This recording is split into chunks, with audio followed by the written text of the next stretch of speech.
the internet exploded overnight. Fans were, well, they were left completely speechless.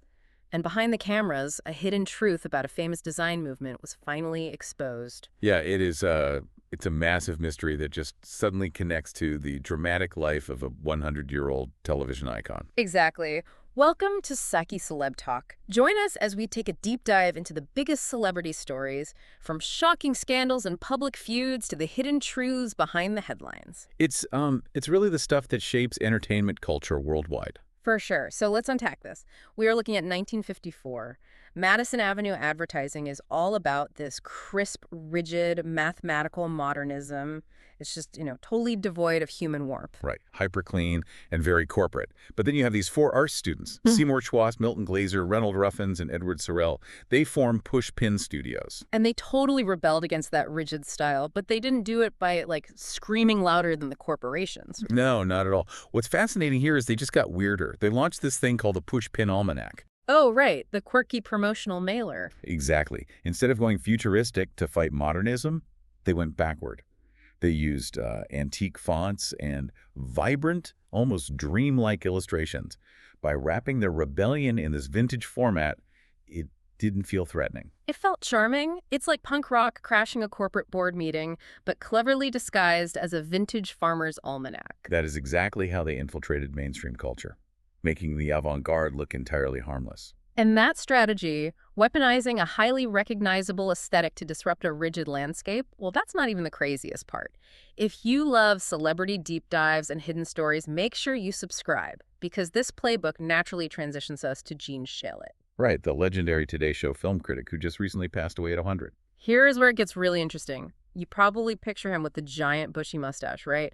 The wild hair, the colorful bow ties. He honestly looked like a walking cartoon character. Total cartoon. But according to Entertainment Insiders, his career was actually steeped in celebrity drama and intense industry friction.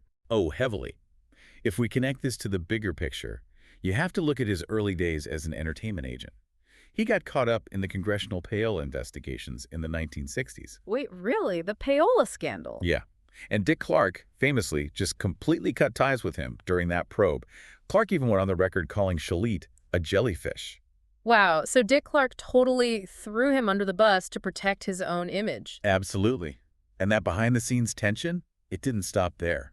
Later in the episode, we'll reveal the detail fans completely missed about his Today Show years. Oh, you mean the leaked memo? Yeah.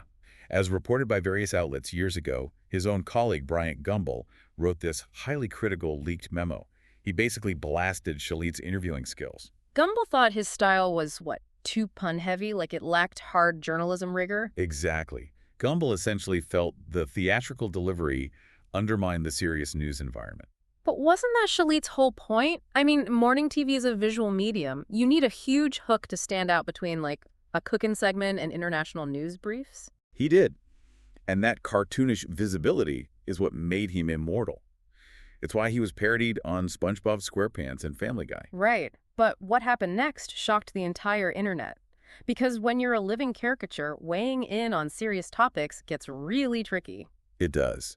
His polarizing 2006 review of Brokeback Mountain is a perfect example of that friction. Right, so what actually happened with that review? Well, his analysis of the characters heavily angered gay rights groups. There was this huge public backlash, which ultimately prompted Shalit to issue a formal public apology. Wow, so when your entire brand is built on being universally palatable, one controversial take just, shatters the illusion. Completely shatters it, Yeah. which raises an important question.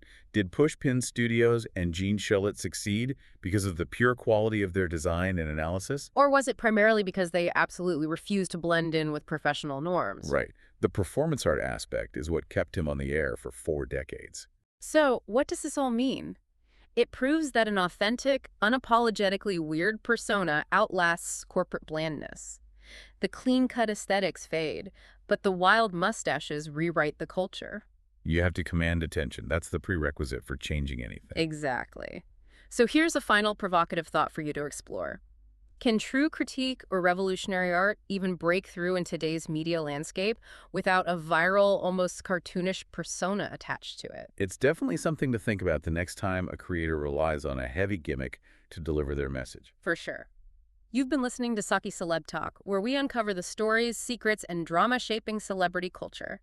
Thanks for tuning in, and don't forget to subscribe for more stories the internet can't stop talking about.